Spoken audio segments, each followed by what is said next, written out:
exam is on the website. The PDF file. It's on the website for the course. You get it there. And it's been there for a while.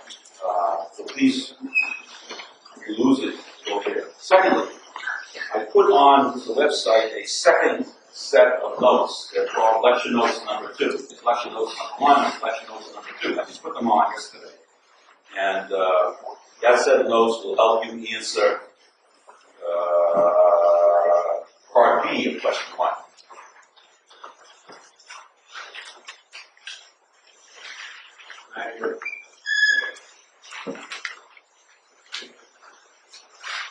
We did that in class a couple of times, but if you missed class or whatever, you do not have access to that.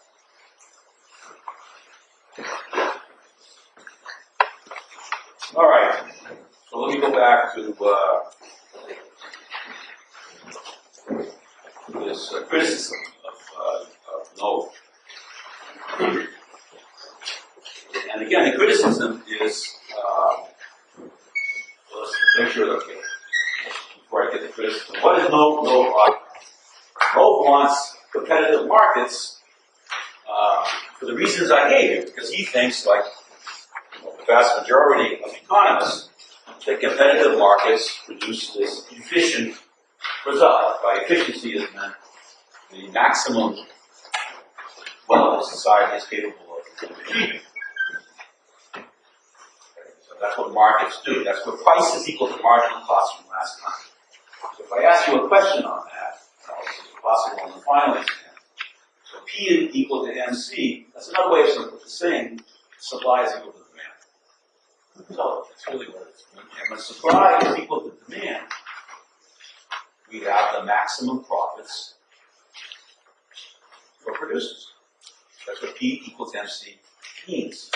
They're at the top of their profit curve that I showed you. They're maximizing their profit. And then neoclassical economic theory, or the theory of why markets are good, they also extend that by showing that the maximization of profit is equal also to the maximization of consumption by consumers. So they bring about an equilibrium between the two. They call that Pareto optimality or whatever. And that's a grand conclusion of non-Marxian theory.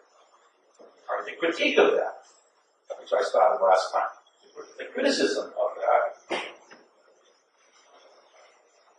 is that there's an infinity of unpriced costs and benefits.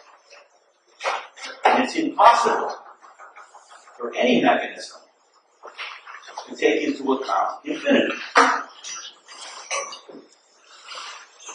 So the way this started was with this guy, Pagou, P-A-G-O-U, early part of the 20th century. He's not the only one. Now it's kind of in textbooks now, in which there is this external cost to the market, which is pollution. So the company sets the price equal to a private marginal cost. It maximizes its profits, but there's an external diseconomy, and I'm using the language of your book, there's an external diseconomy, an unpriced cost, which is the pollution to the society. And so the private market sets price equal to private marginal cost, but because there's this extra cost, we have private marginal cost plus this social marginal cost. And this is an index, the social marginal cost of the environmental decay, pollution, or whatever you want to call it. So that's the extra cost not captured by the market. The market fails. It's called market failure in textbooks. So private markets do this, but if there are these diseconomies, they don't take into account all of this. Or in formal language, the market price, the P, doesn't convey full information about all the costs. It only conveys information about the private costs, but it doesn't take into account the social costs. So I was just talking before class with one of the TAs. If you ever wanted an example of this today, of course it would be the nuclear reactors just outside of Tokyo in Japan.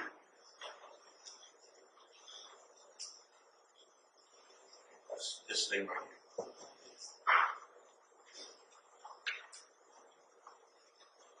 So markets do not produce efficient results. That's the critique. But it doesn't have to just be on the cost side.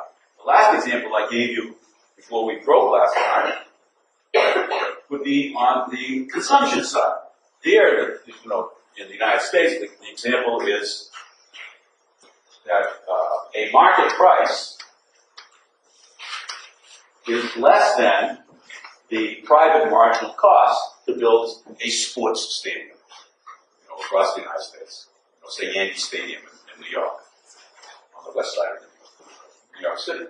So there, the cost, I don't know how many billions of dollars it cost. I remember reading the New York Times, but it's, whatever it was, $1.5 billion, $2 billion cost of that stadium for the land and so forth, etc., was less than the price that they could charge, both for TV rights and for, these luxury seats and all that other stuff. So it wouldn't get built. So the argument was that, okay, the market fails, but how do you make an argument? The market doesn't work, we're not going to build it. Well, the argument was, look, there's all kinds of unpriced benefits to the stadium. There's all kinds of extra social benefits on the left-hand side of the equation. It should be added in here to get this thing built. What are those things? Well, those would all be the jobs generated by a new Yankee Stadium, all the restaurant sales, the taxi cab, all that stuff associated with building a new stadium. Plus, of course, that people will feel good because they have a new stadium, the psychological benefit. That argument won. And so the state intervened and gave a subsidy to build the stadium. I don't know how many millions of dollars, but it was a significant subsidy, and that's how these stadiums get built across the United States. They hire you, majors in economics, you go out, you do your study of a cost-benefit analysis, and you do a measurement, and you say that you have to take into account for these kinds of endeavors the extra social benefits, and then you have to reduce the cost by giving a subsidy. And how do you get the subsidy? By taxing everybody so that they pay an extra price for the stadium.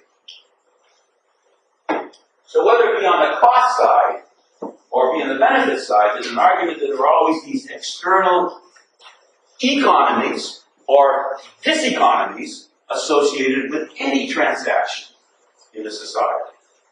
So the response to this argument over time was, okay, and what the state should do is intervene in the case of the pollution and place a tax on that particular product. So you place a tax on this which reflects this extra cost. In other words, you put a tax on the price. Say price plus a tax on that price.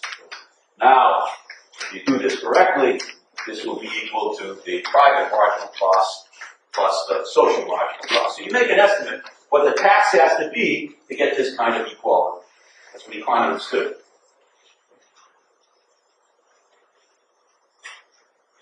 And therefore, if the price goes up, you produce and sell less. Bingo, right? Law of demand. So you raise the price by putting the tax on, so less pollution is being produced. Or, in the case of the Midwest in the United States, where they use coal to produce electricity, they have these, you've read this, they have these plants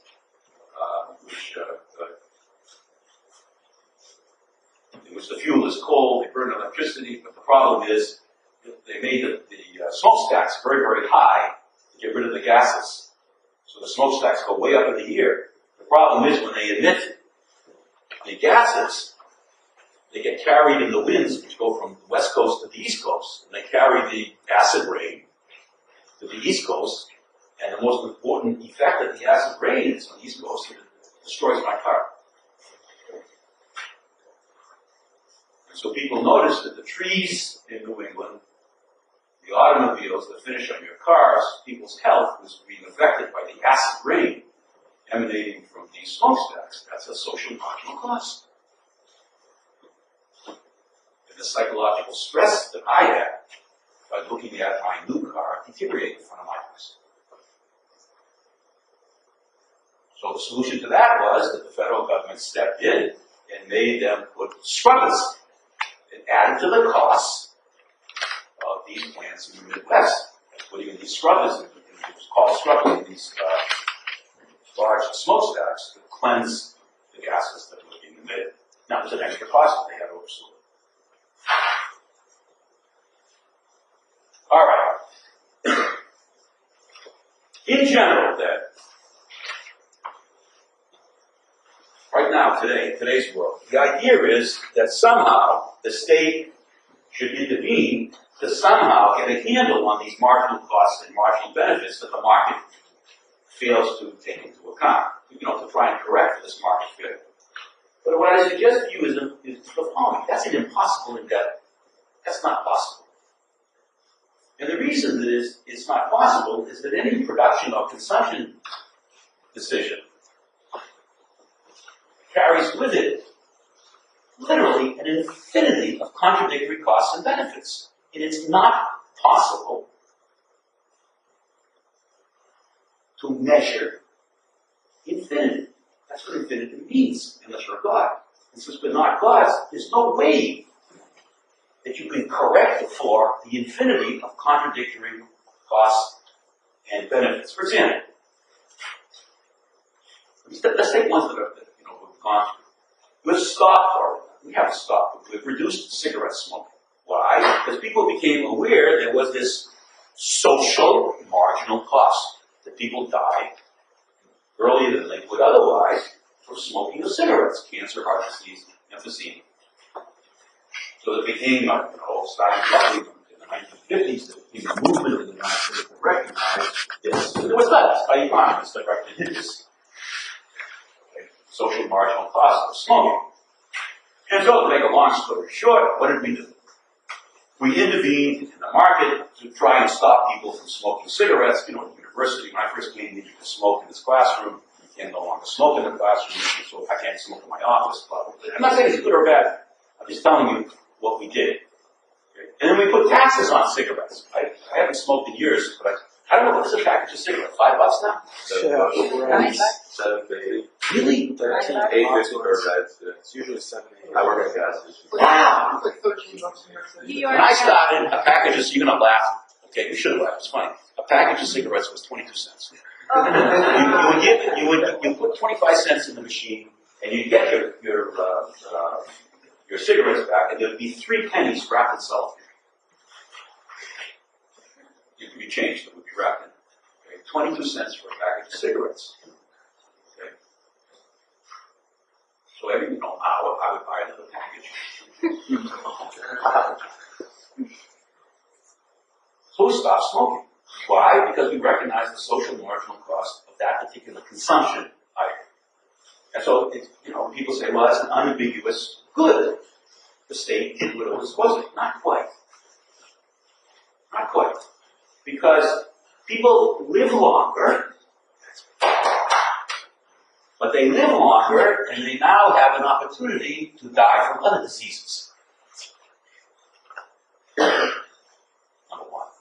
Number two, they live longer, and if they don't die, they collect Social Security. That's right, Social Security.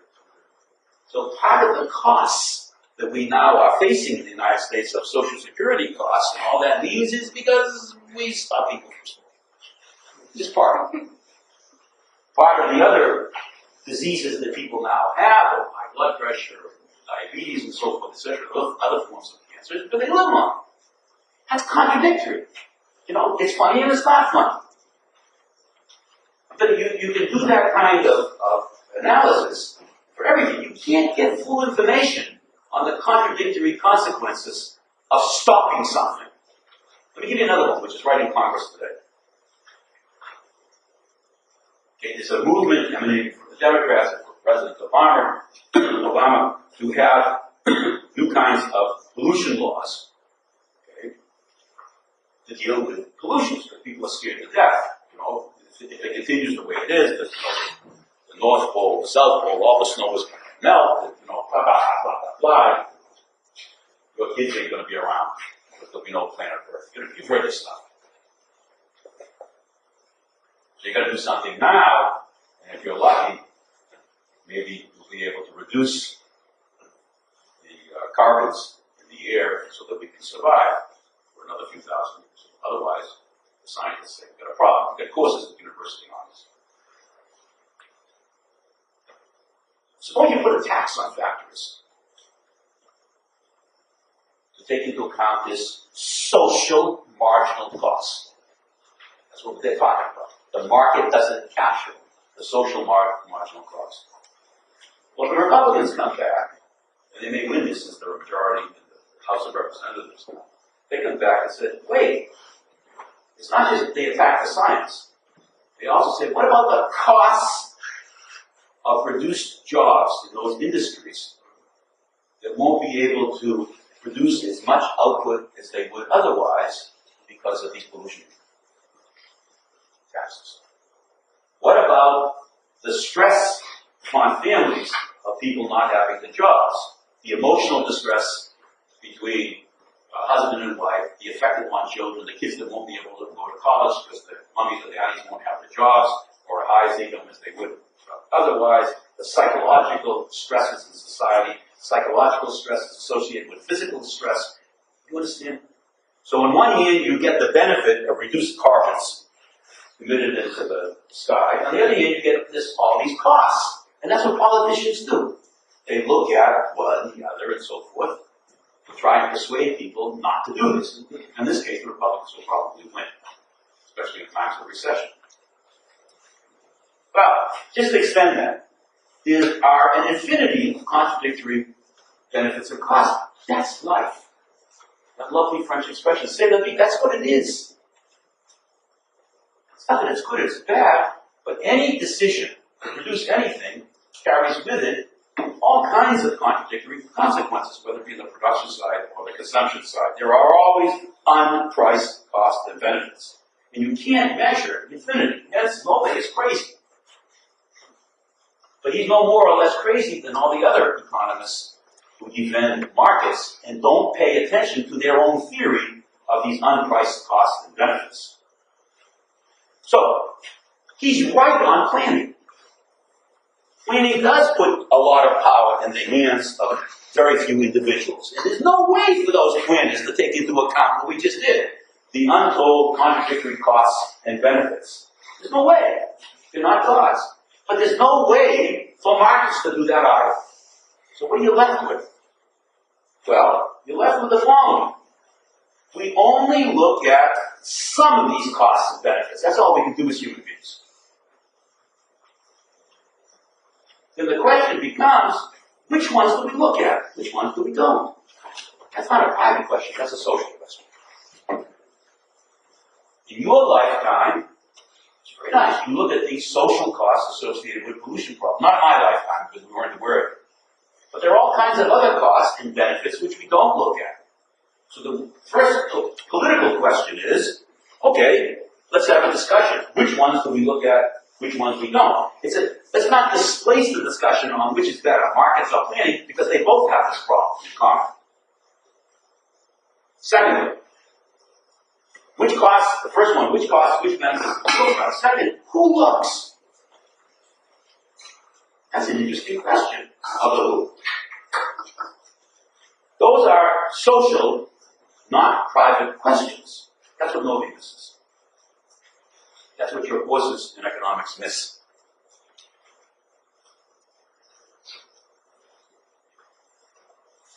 Okay. And that's, by the way, what Engels misses as well, to be fair. He thinks that planning can solve this problem. Planners are not gods. So there are associated with this, then, all kinds of social costs and benefits. There are, for the both sides, the pollution problems. That's certainly one big one. Nobody recognizes the business cycle problem. That's a macro inefficiency that Marx created. He does recognize that, to his credit.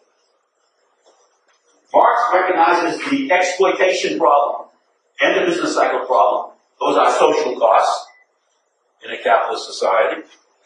Nobody recognizes, and other people do, in your other courses, the alienation problem that capitalism tends to create. And it just goes on and on and on and on and on. You know, that's in part what theory does. What theoreticians do, they discover all these new benefits and costs associated with this. You know, when I was a kid, it never occurred to us or to anybody else that there were a social benefit associated with a sports stadium. So that was a new one that people came up with. Yes, sir. When you say who looks, I'm sorry. what do you mean? Your two questions. One was which costs and benefits do we take into account? Yes. Which ones do we look at? We should have a question. Let's add pollution. Let's add alienation. Let's add the business cycle. Let's add class exploitation. That's a social question. Yeah. So who looks? I'm sorry. You said who looks was the second question. And the second one is who's doing the looking? Who's doing this looking and discussing? Should it just be in Congress? Should it be a general question? You know, when's the last time you saw a TV program that raised this question? Yeah, I never seen one. But it'll be an interesting forum to raise what we just did in the classroom. And to have people, discuss this rather than voting for the bachelor or bachelorette. It might be a more interesting discussion program. Okay? To worry about the costs and the benefits associated with everything that we do in society. Let me turn then, to Mr. Sweezy. So I'm going to run by you the following. A debate that occurred a few years ago between Paul Sweezy and Charles Bettelheim. Parallel to what we've done before. Sweezy was an American Marxist, the most famous American Marxist in the post-World War II period. Paul Sweezy. He got his PhD from Harvard University. He was an economist. He taught at Harvard for a while. Fought World War II. He left Harvard and he became a writer, produced two very, very important and interesting bestsellers. One was called The Theory of Capitalist Development, and the other one was called Monopoly Capitalism. He produced the latter with Paul Baran of Sweezy, Monopoly Capitalism. He was also one of the founders of a magazine, which is still published, called Monthly Review, published out of New York City, and the subtitle is an independent socialist magazine. Why they put independent? Because Sweezy wanted to disassociate that magazine and himself and his co-publishers from the Soviet Union. So it was independent of Soviet Marxism. Independent, okay? And it was at the time, Earth Things magazine, one of its first contributors was Albert Einstein, for example, and others of that tradition. Bettelheim was a French Marxist, if I remember correctly. The second most, or third most important Marxist in the continent. The other two were a guy in England by the name of Maurice Dobb, which we're not going to discuss, D-O-B-B, and a Belgian Marxist by the name of Ernst Mandel, M-A-N-D-E-L. In any case, Charles Bettelheim was very famous on the continent. He published a number of books, very, very interesting, fascinating intellectual, like Sweezy. And they had a debate over capitalism and socialism. That's why I was signing. So Sweezy writes an article, after capitalism, what? So it's after capitalism, dash, what? Question mark. What comes after capitalism? And he begins his essay by asking that question. And his answer, like Engels, Kautsky, Bernstein, Lenin, Novak, and many others, is socialism. So that's what he wants. So he, like these other characters, dislikes capitalism, and he yearns for something else, a classless society which he calls socialism. And that's why that helped, that yearning also motivated his publication of this magazine, Monthly Review, which is, you can still read it, still around. But, says Sweezy, it hasn't worked out that way in the so-called socialist countries of the world. Okay? He says it hasn't worked out that there are classless societies. Why? And then Sweezy provides an answer to that question. He provides then a criticism of the actual practicing so-called socialist countries, the USSR, China, and so forth, etc., around the world. And it's a criticism from the left. Don't forget this man. So it's like Resnick. He's our leftist, so this is a criticism not from the right, but from the left. He says, look, these socialist states, starting with the Soviet Union in 1917, they have taken the means of production from the control of the capitalists. They've done it. They've collectivized ownership of the means of production. They've passed those laws. They've done it. Second, they have taken away the power of the capitalists to distribute goods on these markets, goods and services. They've done that. So they've accomplished the dream of Engels and Kautsky. They've done it. But, says Sweezy, the problem is that the state itself, which did those two things, is not controlled by the workers. And hence, they are not socialist countries. So for Sweezy, socialism is when the workers themselves have control, effective control, over the means of production and markets. So it would follow then for a follower of Sweezy's theory that there was no movement away from socialism across the 20th century because there was no socialism to move away from. Why? Because in his definition of socialism, the workers never had control over the state. Therefore, they never had effective control, power over the use of the means of production and the goods and services that would be produced and distributed in societies. So he asks then, okay, the USSR and the East European countries and China and so forth, etc., if they were not socialists, as many people claim,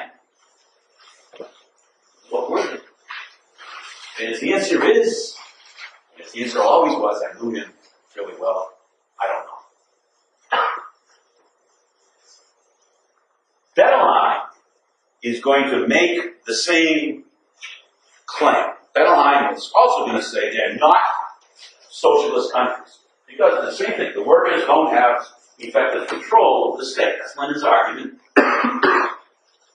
But Bettelheim is going to go in a different direction. Bettelheim will say, I know what they are. They're not socialists. They are state capitalists. So out of Bettelheim and the people who followed him came the idea that these were, and those that remain still are, state capitalist societies. Nothing to do with socialism. China today is a state capitalist country. It's just a different kind of capitalism than we have in the United States. Okay, let me go back to Mr. Sweezy.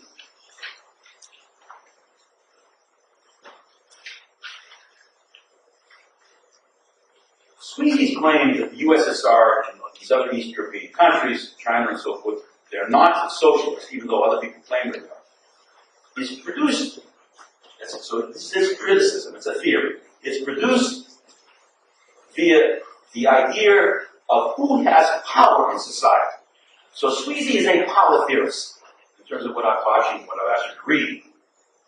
His entry point is that of power, and its essential cause in society is that of power. Who wields power over whom? But Sweezy was also a superb Marxist theorist, the best we ever had in the States. He got a PhD in economics. This was a very clever, very bright guy. So Sweezy was well aware of the organization of surplus. The textbook that he wrote, The Theory of Capitalist Development, teaches people that idea after World War II. So he knew about surplus, but he was a power theorist. But he knew about surplus. So the question then becomes, in this kind of analytic, if he's a power theorist, if his entry point, I'm using the language that I developed with you, I asked you to read, if his entry point was that of power, and he was aware of the importance of surplus, then how did he connect these two different ideas to one another? And this is what he did. Okay.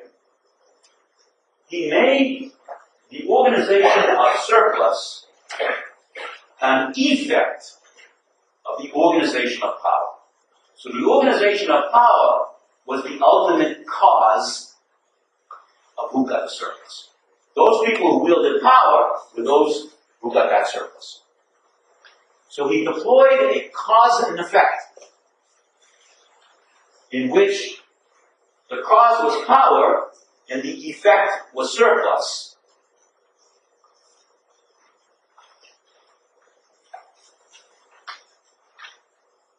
He deployed a classic form of deduction. Let me remind you, deduction. You got two things, A and B. Deduction means if A is the cause, then B is already contained within A, and you deduce B from A. You know, the most famous example that I know about that you've all studied would be Adam and Eve. Okay, in the tale of the Bible, is that Eve is contained within Adam, and so God intervenes and makes Eve from Adam by taking his rib. That's deduction. That's what deduction starts, that idea. So she is deduced from him, which means that, for Mr. Sweezy, that power is deduced, that surplus is deduced from power. Power comes first. That's what essence, you have a question? Okay, so that's what power as the essence of surplus means if I ask you this on the exam, or you will be asked on this in a second. And that was in your reading, and this is the second time I've done it. So this is very different than the dialectic, or this notion of overdetermination. There, if you recall, everything was both cause and effect. This is very different. Sweezy, the Marxist then, is aware of surplus, he's aware of the dialectic, but what he does is, just like Engels did, he's aware of all this, but he falls into a kind of determinist reasoning in which power is the ultimate determinant of surplus. Ironic, paradoxical result. What's the consequence of this? Well, it's quite possible to have the following in society. Take a keep squeezing. You could have an interesting political change in the society in which power is in the hands of the workers. Just what he wants. Just what Bernstein wanted. So you could have a revolution of power in which the workers, in one way or the other, determine how the means of production are used, determine the prices of the goods and services and so forth, rather than the planners, or they turn it over to the market, like Lobe wants. We have a revolution over power, but it's also still possible to have class exploitation, which is impossible in Sweezy's head. Why? Because you still could have those workers producing a surplus for a smaller group of individuals in society, despite the fact you have workers having more power than they would otherwise. So a revolution over power is not a revolution over surplus. Those are two distinct things. Do they affect each other? Of course. Everything affects everything else. But you've got to make a distinction and not deduce or conflate one with the other. So even if workers had control over the means of production, even if they had control one way or the other of the markets, by thinking in Sweezy's way, by having that kind of consciousness, okay, by having, okay, we got control over everything, therefore we get the surplus. By thinking in that way, they might allow a situation to occur in which they're producing surplus or another group who sit on the boards of directors of corporations, and hence they're as much, if not more, exploited than before. That's what happened in the Soviet Union. And that's going to be the last third of the course. That's precisely what happened, and that's what Sweezy missed. By giving power to workers, wonderful, great, but there's no guarantee that bestowing of power on them, one way or the other, will also produce its necessary effect, which is the workers produce, appropriate, and distribute the surplus. A revolution over power is not a revolution over class. But if you're a determinist, it is. That's a critique of Mr. Sweezy. So let me go back now and pick up Sweezy and Caroline, their argument. Is the U.S., from Mr. Sweezy, is the USSR capitalist if it's not socialist? Okay. Bettelheim says it is capitalist. Bettelheim gives a different kind of argument than what I just gave you. Bettelheim says, despite state ownership of the means of production and state planning, he says the effective control over the stuff, means of production, and markets rests in the hands of a few state bureaucrats. And so he calls it state capitalism because these few bureaucrats have effective power over the means of production, their use, have power over the distribution of inputs and outputs in society. So they have power in their hands to decide what will be produced and how it will be produced. Okay? So it's state capitalism. Sweezy comes back and says, well, I agree with you. I absolutely agree with you, since we're both power theorists, that power is in the hands of these state bureaucrats, but it's not capitalist, it's not socialist, we agree. It's not state capitalist, I don't know what it is. So Bettelheim, you see, Bettelheim says, well, what's the problem, Sweezy? Why can't you call it state capitalist? And Sweezy's answer to that is, and so this is going to help you again at question one. Sweezy's answer to this is, it's not capitalist because what is missing is a crucial feature of capitalism, which is competitive markets.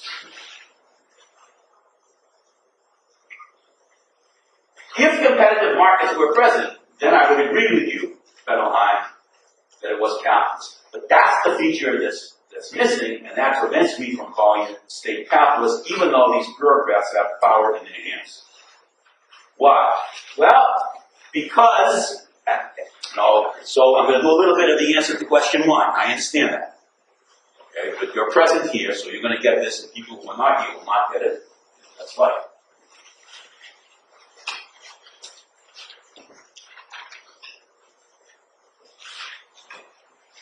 What's missing from the Soviet Union, and by extension these East European countries, according to Sweezy, what's missing is competition, and what competition produces. And what it produces is this struggle over surplus value, what we call in class the struggle over super profits. That tableau, that table that I gave you with the different capitalists, I can't remember what we did, automobile company, whatever it was, GM, Honda. That struggle over surplus value, and out of that struggle, out of that struggle comes a falling rate of profit. And out of that falling rate of profit comes the business cycle, the ups and downs.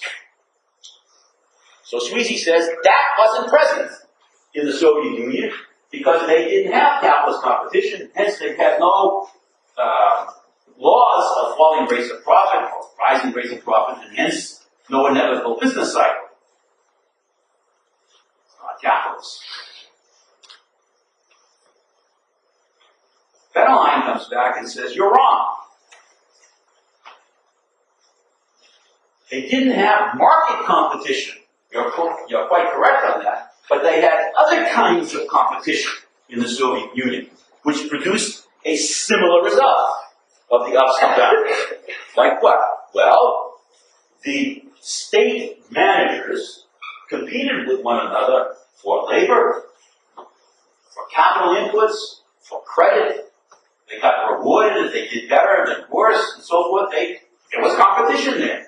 Hence, they acted like they were capitalists. That's what capitalists do. They compete in a variety of different ways. The Soviet Union wouldn't have worked if it were not for all the kind of extra market things that occurred, which those managers were forced to do because of the constraints of planning. Sweezy says, you're crazy. Adelheim comes back and says, you're crazy. And that's the argument. Okay? So they agree that it wasn't socialist. They disagree on what to label that kind of entity. State capitalism for Adelheim because they had all the ingredients, including competition. But for Sweezy, he says, yes, I agree with you. They were not socialists because the workers didn't have the power. They agree on that. But they disagree on what to label this animal. Yes? Okay, so if there was competition in the USSR just like there is in capitalism, No, that's not what I said. or okay, if there's competition, then was it the fault of the managers? Like, were they not good enough for their job? Was that the problem? No. There's nothing to do with this. Oh, okay. Okay, you know, that's nothing to do with it. This is different forms of competition to label the society. It's got nothing to do with that. It's the question of how they labeled the society.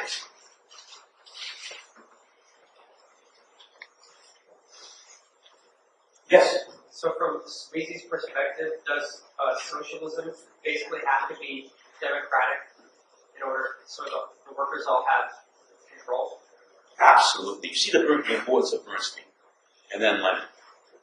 Absolutely. So all these people, I go too far on this, but just to get my point across to answer you. They all tend to fall into being power theorists. Whether it be on a continent, Bettelheim, or the United States. So power becomes the most important aspect to them. And I think, I don't know, I mean, someday I'd like to write something on this. I think that's got to do with the importance of power in the transition from feudalism to capitalism. Because in many ways that was a revolution over power. And so then the old man Marx comes along and says, yes, that's important, but I'm going to give you another revolution, which is that of surplus. And so both Bettelheim and Sweezy recognize this importance of surplus, but they don't know how to reconcile these two different things. So what they do is tend to conflate them or deduce surplus from power. And it had a dramatic consequence in the 20th century. So, yeah. That's the cost of being a power theorist. That is, if you're on the left, that's the cost of being a power theorist. What else? Yes, sir. Okay, so like, what were the constraints of competition in the socialist market for the managers? What were the constraints? They couldn't sell. There was no private markets. They couldn't sell their stuff. I don't know how to answer. What were the constraints? The planners set the price. Okay. And so the planners said that the price of a pair of shoes shall be $100. So if you produce your shoes, you know, for $95 or whatever, or $105, you have no choice but to sell them at $100. And so the market did not. You weren't here, I think. So this is what I did. The power was in the hands of either the monopolists or the planners to set the price. The market didn't work. That was the constraint. And therefore that forced, in the case of the Soviet Union or East European countries in general, that forced these managers to try and find other ways to circumnavigate that constraint in your language. So, for example, they were given an order, you got to produce 100 pairs of shoes and sell them at this price. And if you don't produce 100 pairs of shoes, we're going to fine you or, you know, do something else terrible to you, whatever the discipline was. The discipline wasn't you go out of business. The discipline was a personal one. And so you had to produce 100 pairs of shoes, but then you had to find ways to get the resources to produce your 100 pairs. And you had to find, including labor. You couldn't go out in the market and hire labor. You couldn't go out in the market and buy leather and soles and so forth at the price. Okay, the inputs were delivered to you as set by the plans. So there was a continual negotiations, hidden negotiations, extra market negotiations in these countries to garner the necessary resources to produce the prescribed outputs at those prices. And when they did that, they were rewarded with higher salaries and bonuses. So the great paradox was that in the Soviet Union, the managers all over the Soviet Union got rewarded for engaging in extra market, outside market negotiations. So they were very clever and effective at doing this.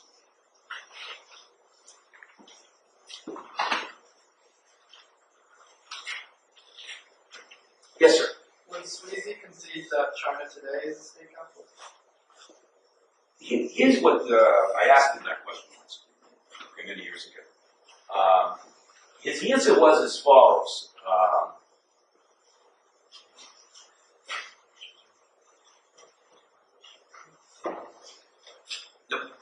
Don't lose it now. Sweezy didn't accuse these countries of being state capitalists.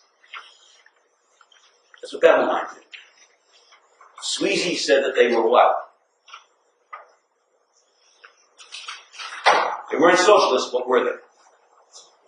You don't look at the notes, look at me. I know. That's why you asked the question. I don't know what they are. Sweezy said, they agreed on the negative. They agreed that they were not socialists. They disagreed on the positive.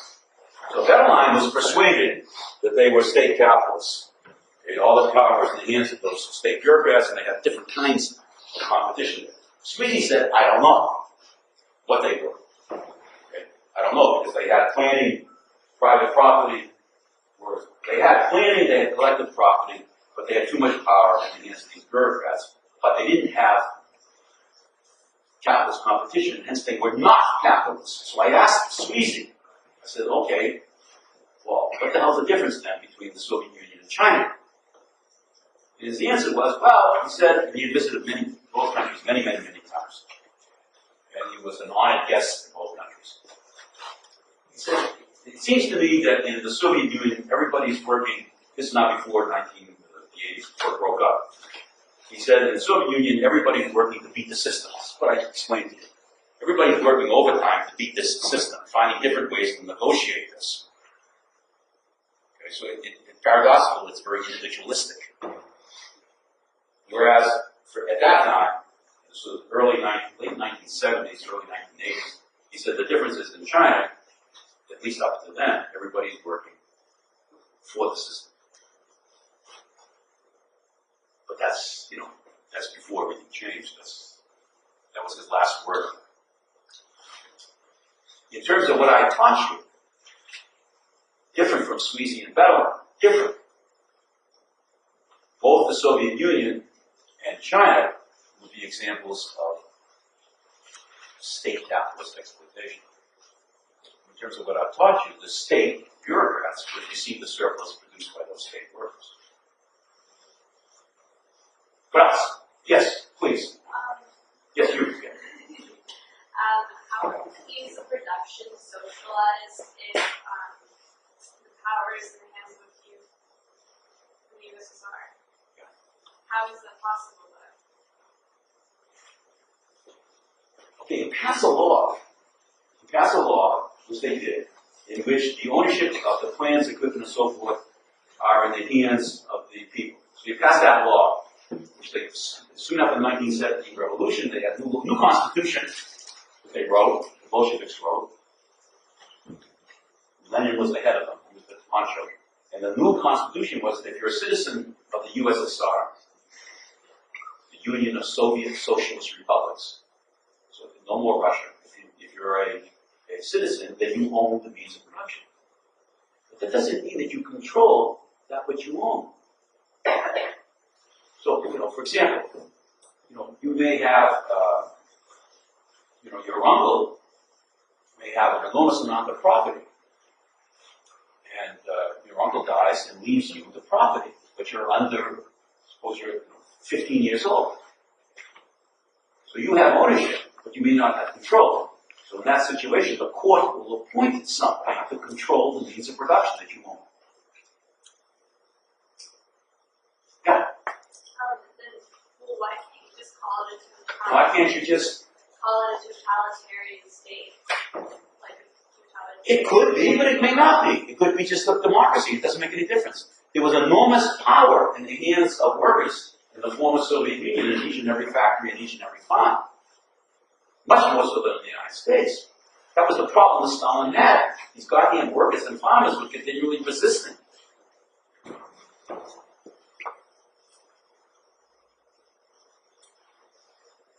do you mean by that? I said, no, it's new knowledge.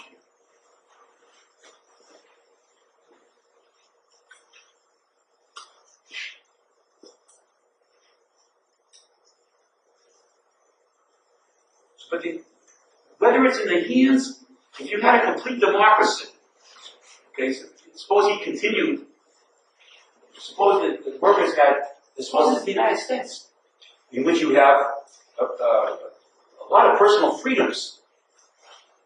So in the States, we have the opposite of a totalitarian government, as far as I think.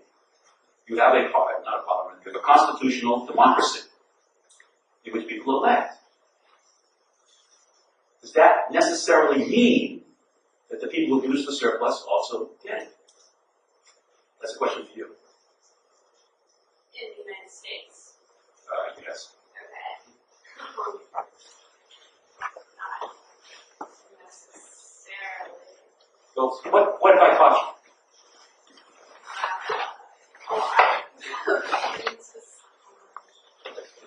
There's a price of asking a question, which is you're going to answer. Huh? I don't know what you want. I want the answer. Yeah, I don't know what the answer. Okay, let's do it for you. Let's do it, okay? And then I'm going to ask you again, because it's an important question that you asked. Suppose in the States we have this kind of magnificent constitutional democracy, which we've struggled with for many years. So now people have the right to elect people to office, and they have the right to own shares of stock and elect people to the board of directors of corporations. Remember this? Okay. Do the people who elect, who gets the surplus? The people who sit on the board of directors. If they're produced by the workers, even though the workers may own shares of stock and elect people to the board of directors, they're not the same people. So you can have an example in the States in which people have an enormous amount of freedom, and they may use that freedom, they're not aware of this, but they may use that freedom to be exploited. That's what Marx is trying to teach. So a revolution over power is not the same as a revolution over class. That's the importance of your question.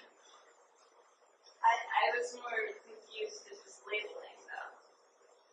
Never mind. Labeling. Why is it that there are only two ways of labeling their economy, either being socialist or capitalist? No. Well, I mean, there are a variety of ways. It could be a slave, it could be feudal, it could be different kinds of capitalists, different kinds of feudal, different kinds of... Okay, let's go back. Capitalist is a word, or capitalism, it's a word that we use, which is perhaps not as useful as people think. There are different kinds of capitalism. There are really capitalisms, and there always have been. Just like there are different, you've already learned there's different kinds of socialism. There are socialisms. And just like, hopefully you learned that someday there were different kinds of slaveries and different kinds of feudalisms. There's not just one. So we can have a capitalism in which we have private markets, private competitive markets,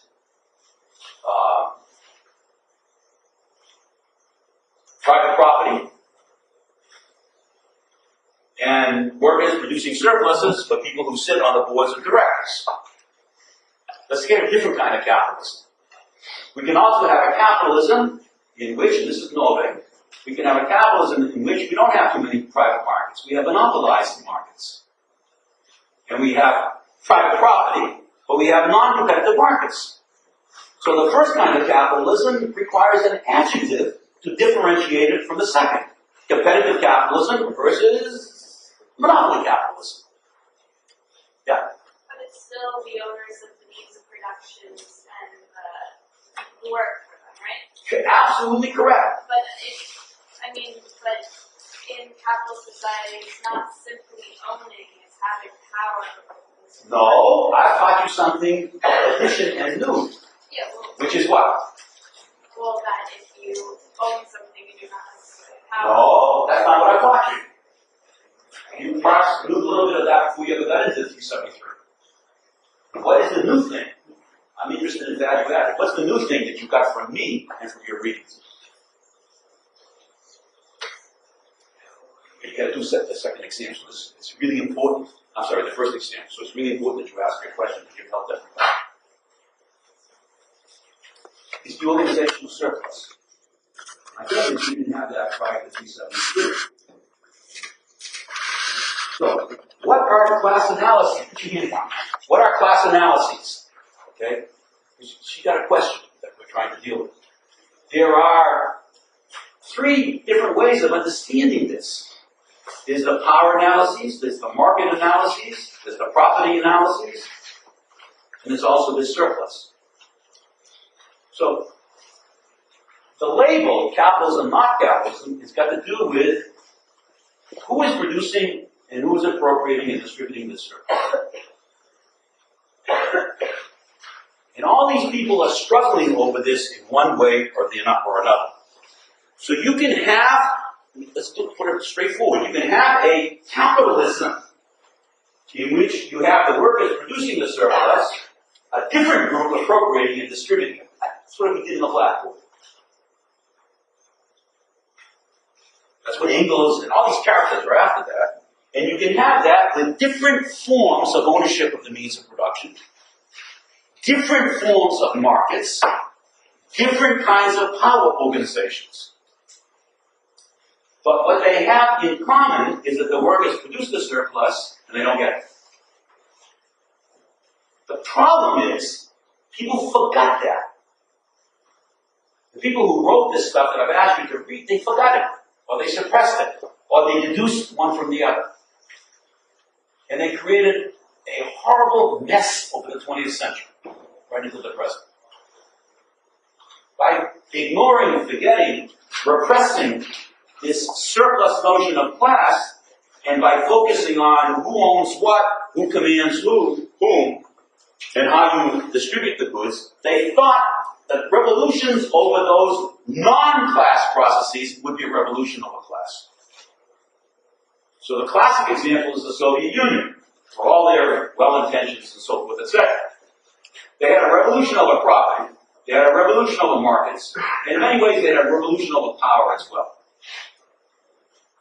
But they thought by taking care of those 3 problems, they would also automatically take care of who produced and who appropriated and distributed the surplus. So they neglected that. And in that neglect, the tensions build up in that society and eventually got rid of it. They produced, in a word, a kind of state capitalism. But they claimed that it was socialism because they focused on who owned what, how what was distributed in society, and to a degree, who controlled whom. So they forgot their own theory, which they got from this character Marx. That's the ironic twist on the 20th century. It wasn't the struggle between communism and capitalism. It was a struggle between 2 different kinds of capitalisms, and the private capitalism, that which we have in the U.S., won. Yes, sir. Okay. It's kind of complicated. What's okay? It's kind of a complicated question, but so regardless, it seems like you need someone to manage the surplus going through and back to the workers, right? So like in Soviet Union, you had the managers. In capitalism, you Yes, had sir, absolutely. right? So what if you could simply put a cap on their salary?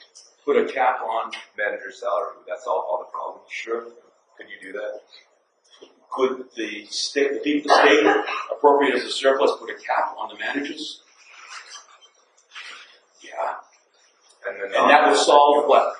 that would solve the unfair distribution of surplus. God. Oh, I missed it. Okay, stop. Because, alright. So see if we can get it in the classroom so I don't have to do it via emails. Okay.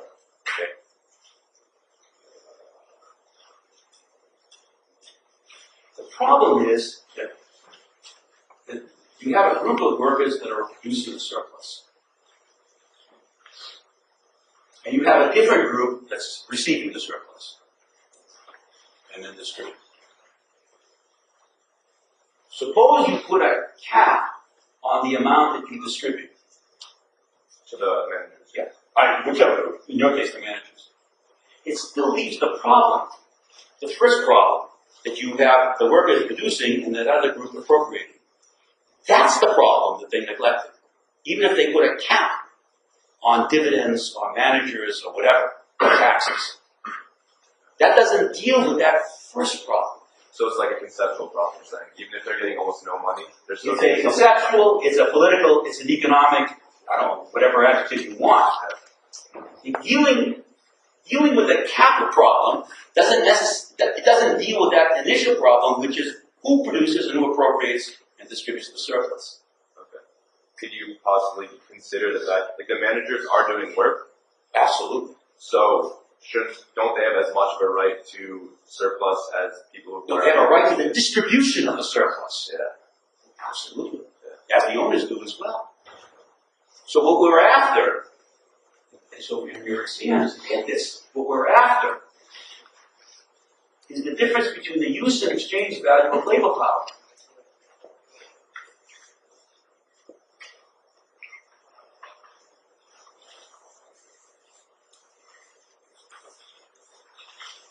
If the workers produce $100 in value and they get paid $50, this unpaid labor of $50, then you can worry about surely how it's distributed. But your worry about the distribution is after the appropriation. So what all these characters are first dealing with is this issue of class exploitation, which is the production and appropriation of the surplus. In that organization of surplus, say capitalism, the appropriators get it by consuming labor power. That's what I taught you. They get the use value of labor power. They don't work, they don't labor. But in order to be in that position, they have to distribute that surplus to a whole bunch of, Jesus, put it down, man, listen to me. So then you won't ask me again. Then they have to distribute the appropriated surplus to other people who labor. Owners, managers, state officials, merchants, and so on. So he's only after one, it's just the appropriators who get something, what do we call it? Unpaid labor. Unpaid labor, that's the surplus. Yes, sir.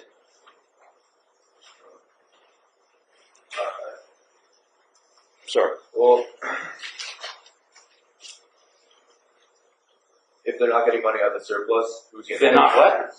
If the managers aren't getting money out of the surplus, They're not, I don't know how to, what does that mean? They're not getting money out of the if surplus. some of the surplus isn't going to go to the managers, who's going to pay them to keep managing?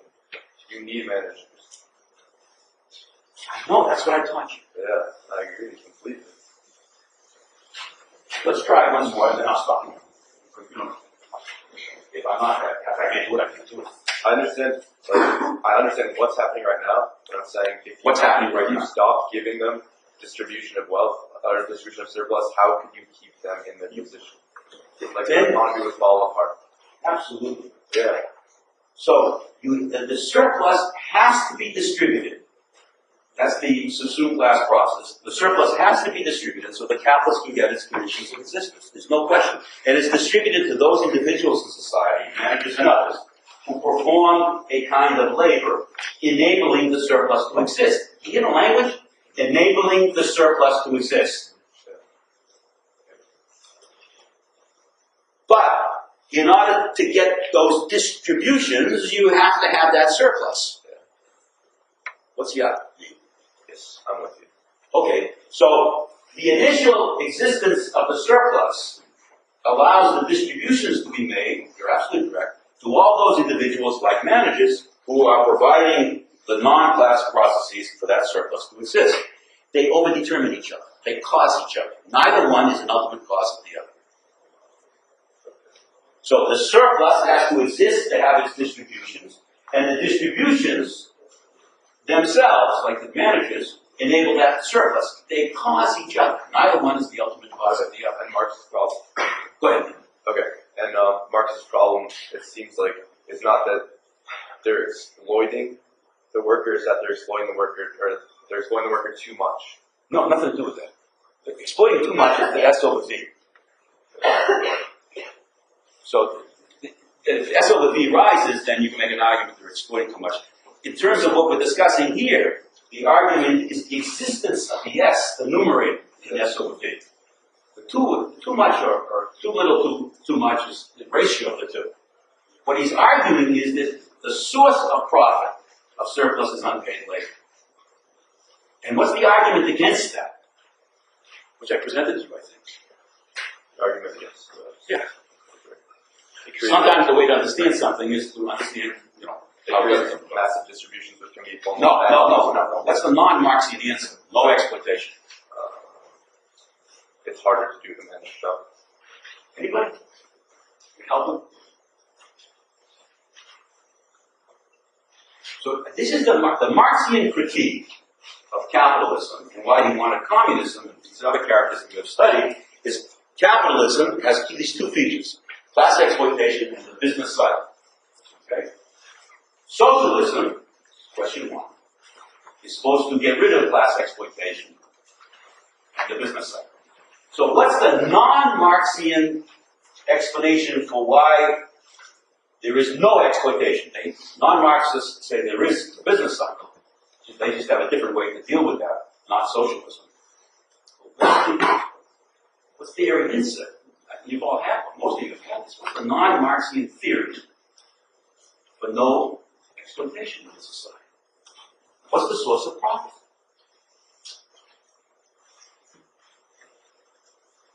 Okay, so there's only two theories. It's just, you now know Marxian theory, that's it, right? All we have is class exploitation.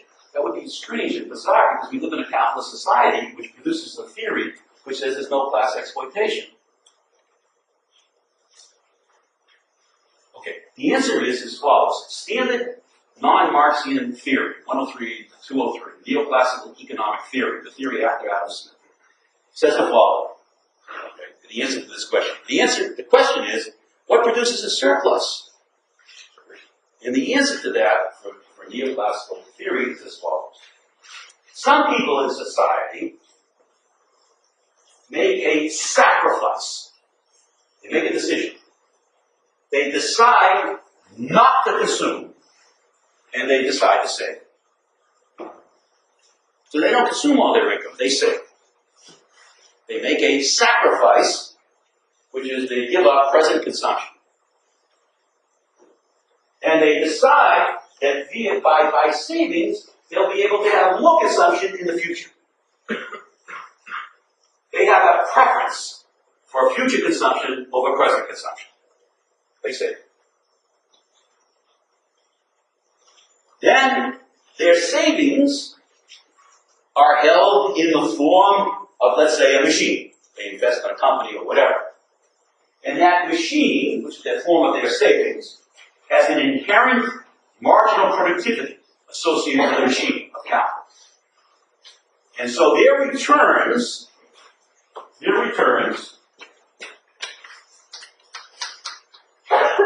the capitalist, this is non-Marxian, it's not Marx, is equal to the return, the marginal physical product of capital, the thing that they're saving, the marginal product of capital, times the amount of capital that they save.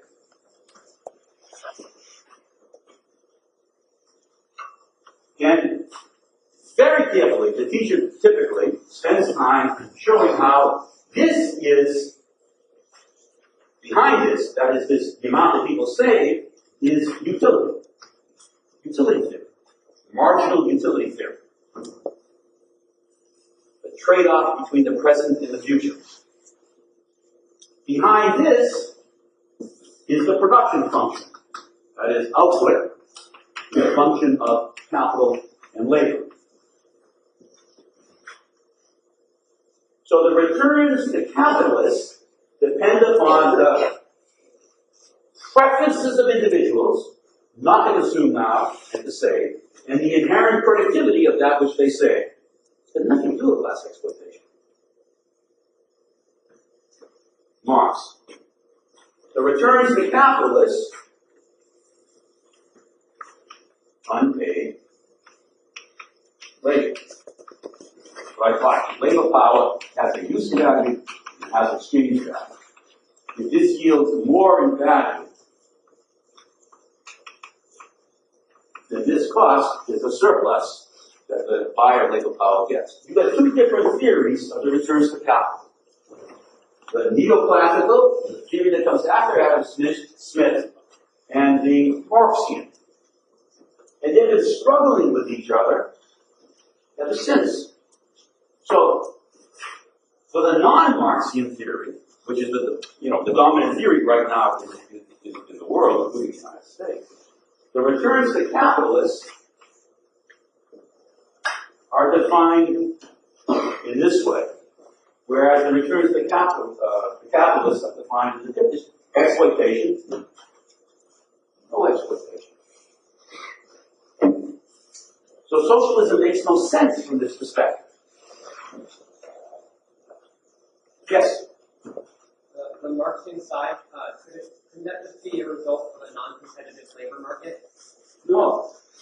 I guess I didn't like to do it well enough. Is that... If there were more or less labor... No, let me just give you the answer. Okay? This is based on the assumption, this one here, that's this one, the common assumption of competitive markets. Marx goes out of his way, as do the neoclassicals, to make an assumption that all markets are competitive. There's no cheating in the markets. In the Marxian lingo, in this world, there's an exchange of equivalence. No, see, because any fool can show there's an extra by cheating.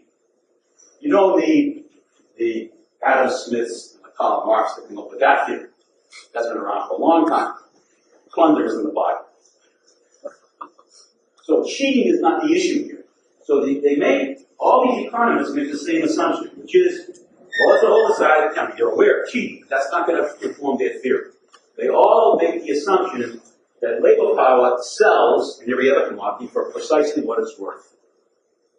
No more or no less. Then they ask, okay, in a world of equivalent exchange, if everybody is getting precisely what the thing is worth, then how can there be something extra? And that's the question in the history of thought that this guy, David Ricardo, asked. It's called the Ricardian problem. He's the first one that asked this question. In a world of equivalent exchange, no cheating, how can you have profits? Two answers. This answer, which took roughly 200 years to develop, and this answer, which took, somewhat less, and they've been struggling with each other. They're two magnificent answers, different answers to the same question. What always gets me upset is that people aren't aware of the neoclassical theory, which is the theory that we've adopted in the United States. This is the theory that informs American culture. It's just not properly taught in the 103 and the 203.